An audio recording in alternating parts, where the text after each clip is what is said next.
Conhecendo a palavra para sermos transformados pelo poder de Deus. E hoje lendo o Salmo 119, o versículo 65. Tem feito bem ao teu servo, Senhor, segundo a tua palavra. O salmista se mostra grato a Deus por responder suas orações e nos chama atenção para um princípio fundamental no mover de Deus. Muitos cristãos têm uma visão simplista do reino de Deus e não dá a devida importância a esse princípio. Que princípio é este? Deus age em conformidade com a sua palavra. Vou repetir de novo. Deus age em conformidade com a sua palavra. O Senhor Jesus, reafirmando esse princípio, declarou em João capítulo 7, o versículo 38. Diz assim: quem crer em mim, como diz as Escrituras, do seu interior fluirão rios de água viva. Assim, se tivermos uma palavra de Deus, o Senhor age em conformidade com ela. Mas e se não tivermos? Deus continua agindo, mas em misericórdia, nos dando livramento e sustentando nossa fé, contudo, sem revelar a sua bendita vontade para conosco. E quando não estamos ajustados a esta vontade, o Senhor precisa nos corrigir.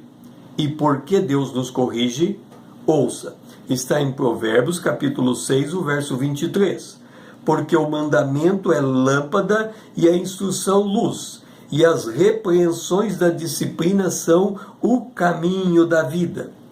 O que o sábio Salomão nos ensina é que Deus usa das correções para desobstruir o fluxo divino em nós.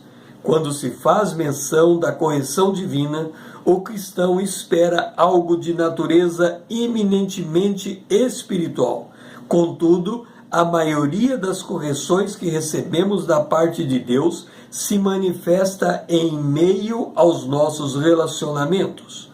Ouça Provérbios capítulo 27, o versículo 17.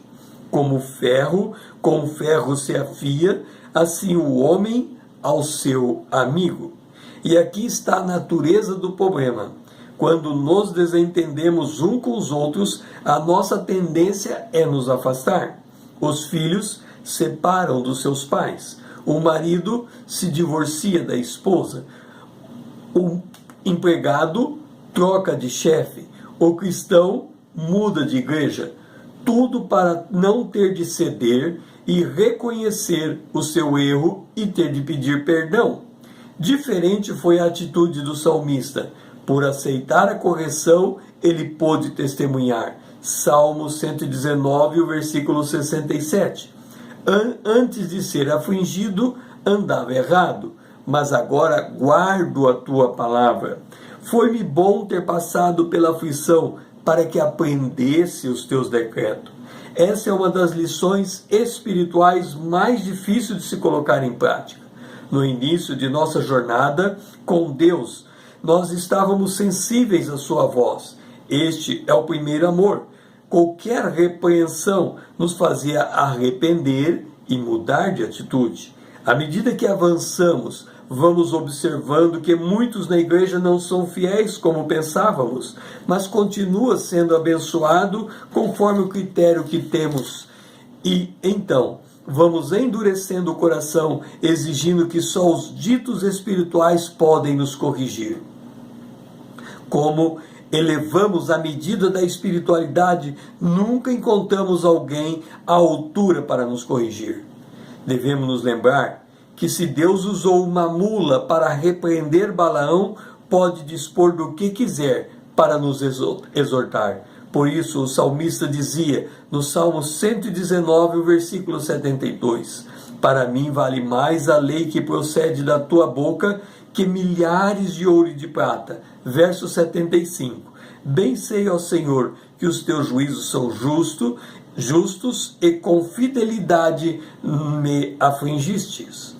Nós precisamos entender que Deus é o soberano do universo e todas as coisas e todos os seres estão ao seu dispor.